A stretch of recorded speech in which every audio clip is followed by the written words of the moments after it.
High guys, all of sudden நம்ம தலை பார்த்தீங்கன்னா ரீசெண்டாக சென்னையில் லேண்ட் ஆகியிருப்பார். சென்னையில் ஒரு ஈவெண்ட் ஒன்று அட்டென்ட் பண்ணியிருக்காரு. அந்த ஈவெண்ட்டில் சிஎஸ்கே 2026 அண்ட் வேரியஸ் அதர் டாபிக்ஸை பற்றி பேசியிருக்காரு. ஸோ அவர் என்னெல்லாம் சொல்லியிருக்காரு அப்படிங்கிறது கண்டிப்பாக இந்த வீடியோ நம்ம பார்ப்போம். அண்ட் இன்னும் சில சிஎஸ்கே அண்ட் ஐபிஎல் அப்டேட்ஸ் இருக்குது, அதெல்லாம் பற்றியுமே கண்டிப்பாக பார்க்கலாம். வீடியோ கண்டிப்பாக வச்சிருக்கும் வீடியோ மறக்காம சேனலை சப்ஸ்கிரைப் பண்ணிக்கோங்க. இவ்வாங்க வீடியோ தெரிஞ்சுக்கலாம். யோக்ஷேரோட மேட்சஸை பார்த்தீங்கன்னா ருத்ராஜ் பர்சனல் ரீசன்ஸ் காரணமாக வந்து மிஸ் பண்ணியிருப்பார் இல்லையா. இப்போ வந்து இந்தியன் டொமஸ்டிக் சீசன் வந்து ஆரம்பிக்க போகுது. ஸோ ஃபர்ஸ்ட்டாக துலீப் ட்ராஃபி 2025 நம்ம ருத்ராஜ் பார்த்தீங்கன்னா வந்து வெஸ்ட் ஜோனுக்காக ப்ளே பண்ண போறாரு. மும்பை, மகாராஷ்டிரா, சௌராஷ்டிரா, குஜராத் இந்த 4 கிரிக்கெட் அசோசியேஷன் தான் வெஸ்ட் ஜோன் ஸ்குவாட ஃபார்ம் பண்ணுவாங்க. மகாராஷ்டிரால இருந்து 2 பிளேயர் செலக்ட் ஆகியிருக்காங்க. ஒன்னு நம்ம ருத்து அண்ட் இன்னொன்னு பார்த்தீங்கன்னா வந்து wicket keeper Saurabh Nawale. West ஜோனோட கேப்டனா ஷர்துல் தாக்கூர் தான் இருக்க போறார். இன்னும் சில பிளேயர்ஸ் லைக் ஷ்ரேயஸ் சேர், எஸ்எஸ்வி ஜெய்ஸ்வால், சர்ஃபராஸ் கான் அண்ட் துஷார் தேஷ்பாண்டே ஆல்சோ ஸ்குவாட்ல இருக்காங்க. செப்டம்பர் 4 மேட்சஸ்லாம் ஸ்டார்ட் ஆகுது. அட்லீஸ்ட் ருத்ராஜ் இங்கேயாவது புல் அவுட் பண்ணாம இருக்கணும். வேர்ல்டு சாம்பியன்ஷிப் ஆஃப் லெஜெண்ட்ஸ் இப்போ நடந்து முடிஞ்சிருக்கு இங்கிலாந்துல. சவுத் ஆப்பிரிக்கா தான் வந்து champions. So south Africa and Pakistan தான் வந்து ஃபைனல்ஸ்ல ஃபேஸ் பண்ணியிருப்பாங்க. Actually India versus Pakistan semi-finals நடந்திருக்க வேண்டியது. பட் இந்தியா வந்து நாங்கள் இந்த மேட்சை வந்து விளையாடலப்பா, நாங்கள் வந்து குவிட் பண்ணிக்கிறோம் அப்படின்னு வந்து இந்தியா விலகிட்டாங்க. ஸோ பாகிஸ்தான் வந்து ஃபைனல்ஸ்க்கு மூவ் ஆகியிருப்பாங்க. ஸோ ஃபைனல்ஸில் பாகிஸ்தான் சவுத் ஆப்பிரிக்காவை ஃபேஸ் பண்ணியிருந்தாங்க அண்ட் சவுத் ஆப்பிரிக்கா வின் பண்ணி இப்போ சாம்பியன்ஸ் ஆகியிருக்காங்க. நடராஜன் ரீசெண்டாக அவரோட இன்ஸ்டாகிராம் பக்கத்தில் ஒரு வீடியோ ஒன்று ஷேர் பண்ணியிருப்பாரு. அந்த வீடியோவில் நீங்கள் பார்க்கலாம், அந்த ஜெர்சியில் வந்து சூப்பர் கிங்ஸ் அகாடமின்னு இருக்கு.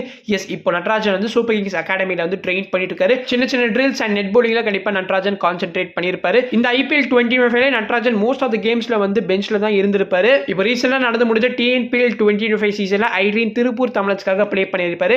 ஐட்ரீம் தான் வந்து ட்ராஃபியுமே லிஃப்ட் பண்ணியிருப்பாங்க. ஸோ அங்கே பார்த்தீங்கன்னா வந்து 9 இன்னிங்ஸ்ல 10 விக்கெட்ஸ் எடுத்திருப்பாரு. ஸோ டிஎன்பிஎல் சீசனுக்கு அப்புறமா நடராஜனை இந்த சூப்பர் கிங்ஸ் அகாடமி ஜெர்சியில் நம்ம ஸ்பாட் பண்றோம்னா சம் கனெக்ஷன் வித் சிஎஸ்கே இருக்கா அப்படிங்கிறது நிறைய ஃபேன்ஸோட டவுட்டா இருக்கு. பட் ஐ ஃபீல் இது ஜஸ்ட் ஒரு நார்மல் பிராக்டிஸ் செஷன் தான் இருக்கணும். நீங்க ஏதாவது தியரி யோசிச்சு வச்சிருக்கீங்களா அப்படிங்கறத கண்டிப்பா கமெண்ட்ஸ்ல சொல்லுங்க. வர ஆகஸ்ட் 5 The 100 சீசன் ஸ்டார்ட் ஆகிறது. நிறைய சூப்பர் கிங்ஸ் பார்த்தா வந்து டேக் பார்ட் பண்றாங்க. ஓவல் இன்வின்சிபிள்ஸ்க்காக வந்து டானோவன் ஃபெரரா அண்ட் சாம் கரன், தென் சதன் பிரேவோட கேப்டனா ஜேம்சன்ஸ் இருக்க போறார். ரீசெண்டா பண்ண ஜேஎஸ்கே வர ப்ரீ சைன் பண்ணிருப்பாங்க. ஸோ அவருமே உங்களால வந்து The 100ல வந்து பார்க்க முடியும். தென் மான்செஸ்டர் ஒரிஜினல்ஸ்க்காக ரச்சின் ரவீந்திரா அண்ட் நூர் அஹமத் ப்ளே பண்ண போறாங்க. பர்மிங்ஹாம் ஃபீனிக்ஸ்க்காக ஆடம் மில்னே, லண்டன் ஸ்பிரிட்காக ஜேமி ஓவர்டன் அண்ட் ட்ரெண்ட் ராக்கெட்ஸ்ல வந்து மார்க்கஸ் டாய்னிஸ். இங்கிலாந்து டெஸ்ட் கேப்டன் பென் ஸ்டோக்ஸ் இந்த The 100 2025 ஸ்கிப் பண்றாரு டியூ டு அப்கமிங் ஆஷஸ். கண்டிப்பா The 100 சீசன் பத்தியுமே கவர் பண்ணலாம் தான் இருக்கு. ஸோ முடிஞ்ச அளவுக்கு இந்த வீடியோக்கு ஒரு தம்ஸ் அப் கொடுத்தீங்கன்னா அது எனக்கு ஒரு மோட்டிவேஷனா இருக்கும். வர December month the greatest of all time Lionel Messi பார்த்தா வந்து இந்தியாவை விசிட் பண்ண போறாரு. இது வந்து ஒரு ப்ரொமோஷனல் விசிட் மாதிரி எடுத்துக்கலாம். நிறைய ஈவெண்ட்ஸ் பார்த்தா வந்து மெஸ்ஸிக்காக பிளான் பண்ணிருக்காங்க. அது 15th டிசம்பர் அன்னைக்கு நம்ம பிரைம் மினிஸ்டர் நரேந்திர மோடியை போய் வந்து மீட் பண்ண போறாரு. தென் கொல்கட்டால மெஸ்ஸிக்காக ஒரு 70 feet ஸ்டாச்சு வந்து பில்ட் பண்ணிருக்காங்க. அதுவுமே பார்த்தா அன்வெயில் பண்ண போறாங்களாம். நிறைய மீடியா ரிப்போர்ட்ஸ்ல என்ன வந்துச்சுன்னா தோனி, சச்சின், ரோஹித், கோலி கூட வந்து நம்ம மெஸ்ஸி வந்து கிரிக்கெட் மேட்ச் ப்ளே பண்ண போறாரு, 7 சைடு கிரிக்கெட் மேட்ச் ப்ளே பண்ண போறாரு அப்படின்னு சொல்லி நிறைய ரிப்போர்ட்ஸ் வந்துச்சு. பட் அந்த நியூஸ் இப்போ ஒரு சோர்ஸ் வந்து டிஸ்மிஸ் பண்ணியிருக்காரு. அந்த மாதிரி எந்த ஒரு கிரிக்கெட் மேட்ச்மே வந்து மெஸ்ஸி ப்ளே பண்ண போறது கிடையாது. பட் மெஸ்ஸி வந்து Indian football team of course meet பண்ண போறாரு. சுனில் செத்ரி கிட்டயுமே ஆஃப் கோர்ஸ் பேச போறாரு. Sunil Chhetri is one of the top 5 highest goal scorers இந்த வேர்ல்டு நினைக்கிறேன். ஸோ அவங்க 2 பேரோட அந்த மீட்டப் வந்து செமையா இருக்க போகுது. பட் ஒரு Indian cricket player Sourav Ganguly பார்த்தா வந்து மெஸ்ஸியை மீட் பண்ணி ஒரு கேமுமே வந்து ப்ளே பண்ண போறாரு, கோட் கப்னு சொல்லிட்டு. இந்த கோட் கப்ல நிறைய ஃபேமஸ் ஸ்போர்ட்ஸ் பர்சனாலிட்டிஸ் உங்களால பார்க்க முடியும். சௌரவ் கங்குலி ஆஃப் கோர்ஸ் பார்க்கலாம். அதுக்கப்புறம் லியாண்டர் பேஸ்னு சொல்லிட்டு இந்தியன் ஃபார்மர் டென்னிஸ் பிளேயருமே வந்து இந்த கோட் கப்ல வந்து டேக் பார்ட் பண்ண போறாரு. அண்ட் இந்தியாவோட ஃபேமஸ் ஃபுட்பால் லெஜெண்ட் பைச்சங் பூட்டியா அவருமே பார்த்தா வந்து ப்ளே பண்ண போறாரு. டிசம்பர் 13, 14, 15 இந்த 3 டேஸ் தான் மெஸ்ஸி இங்க இந்தியாவில் இருக்க போறாரு. 15th அன்னைக்கு தான் வந்து பிரைம் மினிஸ்டரையுமே வந்து மீட் பண்ண போறாரு. கண்டிப்பா இந்த வீடியோ நிறைய மெஸ்ஸி ஃபேன்ஸ் பார்த்துட்டு இருப்பீங்க. ஸோ மறக்காம இந்த வீடியோக்கு ஒரு தம்ஸ் அப் கொடுத்துருங்க.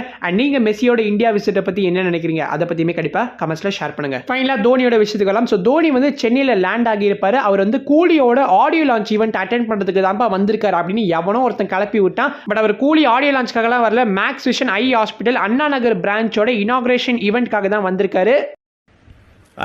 So I just got a tick mark for the next 5 years I can play cricket.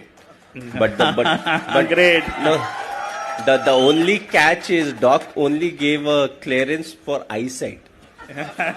Body, he didn't give a clearance for body, but I cannot play cricket only with my eyes, பார்த்துருப்பீங்க தோனி எவ்வளோ ஃபன்னான person நமக்கு தெரியும். And once again அவரோட அந்த ஹியூமரை வந்து தெளிச்சு விட்டுட்டு போயிருக்காரு. தென் சிஎஸ்கேட 2026 சீசன் பற்றி என்ன பேசியிருக்காருன்னா ருத்து வில் பி பேக் அப்படிங்கிறத ஒன்ஸ் அகைன் கன்ஃபார்ம் பண்ணியிருக்காரு. இதை தான் ஆல்ரெடி வந்து சிஎஸ்கேட last league game of 2025 season அப்போ வந்து சொல்லியிருப்பாரு. பட் அப்படி அவர் அதை சொல்லியுமே சஞ்சு அண்ட் ருத்து ட்ரேட் ஆக போறாங்க அப்படின்னு சொல்லிட்டு நிறைய ரூமர்ஸ் வந்துச்சு இல்லையா. ஸோ அந்த ரூமர்ஸ்க்குலாம் தோனி இப்போ ஒரு ஃபுல் ஸ்டாப் வச்சிருக்காரு. அண்ட் நெக்ஸ்ட் தோனி என்ன சொல்லியிருப்பாருன்னா செகண்ட் ஹாஃப் ஆஃப் த டோர்னமெண்ட்ல நாங்கள் நிறைய அடிஷன்ஸ் கொண்டு வந்திருப்போம். ஸோ அதனால இப்போ எங்களோட பேட்டிங் ஆர்டர் லுக் சார்ட்டட் அப்படின்னு வந்து சொல்லியிருக்காரு. Of course because we need a power hitter. கண்டிப்பா தோனி அதுவுமே வந்து மைண்ட்ல வச்சிருப்பாரு. ஆனா சஞ்சு சாம்சன் சிஎஸ்கேக்கு வருவாரா அப்படிங்கிறது வந்து இப்போ ஒரு மேஜர் டவுட்டாவே வந்து மாறி இருக்கு. பிகாஸ் பேட்டிங் ஆர்டர் லுக் ஷார்ட்னு சொல்லியிருக்கிறதுனால Sanju Samson most likely CSK join பண்ணல அப்படிங்கிறது அர்த்தம். ஆர் மேபி சஞ்சு சாம்சனை மைண்ட்ல வச்சு தான் தோனி பேட்டிங் ஆர்டர் லுக் ஷார்ட்னு கூட சொல்லியிருக்கலாம். பட் ஸ்டில் ஃபியூ ஹோல்ஸ்லாம் ஃபில் பண்ண வேண்டியது இருக்கு. December mini auction will be key அப்படின்னு தோனி வந்து சொல்லியிருக்காரு. Two things are very much clear. Dhoni is coming back for 2026 season and Ruturaj will be back. So okay guys, இது வீடியோ முடிச்சுக்கலாம். நீங்க உங்களுக்கு கருத்துக்களை கண்டிப்பாக கமெண்ட்ஸில் ஷேர் பண்ணுங்க. நான் உங்களுக்கு நெக்ஸ்ட் வீடியோ சந்திக்கிறேன். அது வரைக்கும் பீஷியஸ்